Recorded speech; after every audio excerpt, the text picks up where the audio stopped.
Hello मेरे प्यारे प्यारे बच्चों। मैं आज आपको क्लास 12 गद्य का फर्स्ट लेसन पढ़ाने जा रही हूँ, राष्ट्र का स्वरूप। और इसके लेखक हैं वासुदेव शरण अग्रवाल। सबसे पहले राष्ट्र के स्वरूप के बारे में आपको बता दें। जो राष्ट्र का स्वरूप है वह 3 चीजों से मिलकर बनता है: भूमि, जन और संस्कृत। किससे किससे मिलकर बनता है?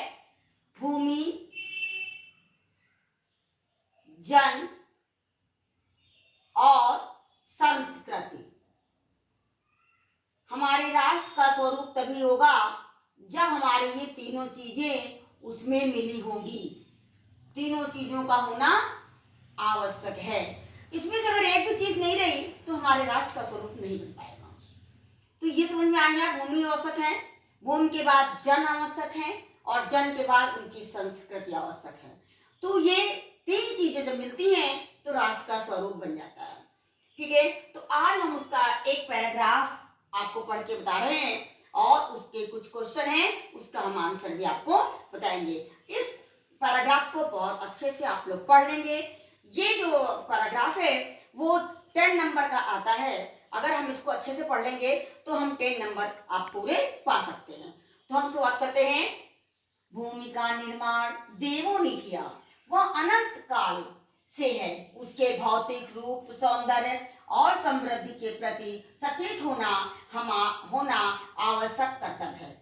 भूमि के पार्थिव स्वरूप के प्रति हम जितने अधिक जागरूक होंगे उतनी ही हमारी राष्ट्रता बलवती हो सकेगी। यह पृथ्वी सच्चे अर्थों में समस्त राष्ट्रीय विचारधाराओं की जननी है। जो राष्ट्रता पृथ्वी से नहीं जुड़ी वह निर्मूल होती है। राष्ट्रता की जड़ें पृथ्वी में जितनी गहरी होंगी उतनी ही राष्ट्रीय भाव अंकुर पल्लवित होगा।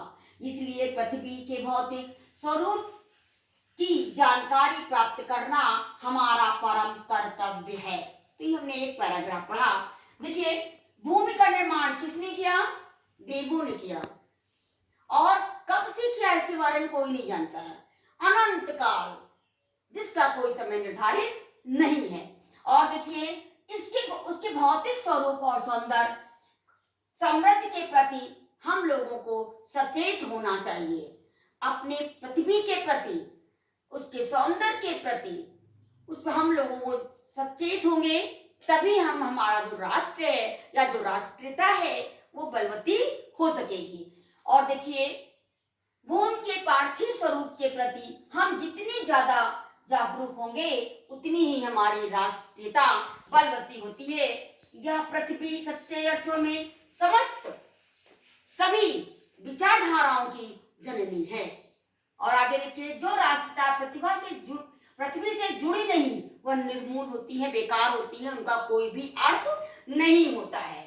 राष्ट्रता की जड़ें पृथ्वी में जितनी गहरी होंगी, जितनी अंदर तक जाएंगी, उतनी क्या होंगी? वो हमारे लिए क्या निकालेंगे? राष्ट्रीय भाव के जो है अंकुर पल्लवित होते हैं, जितनी मतलब पृथ्वी के नीचे गहरी होती है। आगे देखिए, इसलिए पृथ्वी के भौतिक स्वरूप की जानकारी प्राप्त करना हमारा परम कर्तव्य है और सभी लोगों को इसके बारे में जानकारी होनी चाहिए। अब इसके कुछ क्वेश्चन हमने बनाए हैं। पहला क्वेश्चन है, पाठ का शीर्षक और लेखक का नाम लिखिए। पाठ का शीर्षक यानी इसका नाम लिखना है राष्ट्र का स्वरूप और लेखक हैं वासुदेव शरण अग्रवाल। क्वेश्चन नंबर 2, भूमि के प्रति हमारा आवश्यक कर्तव्य क्या है?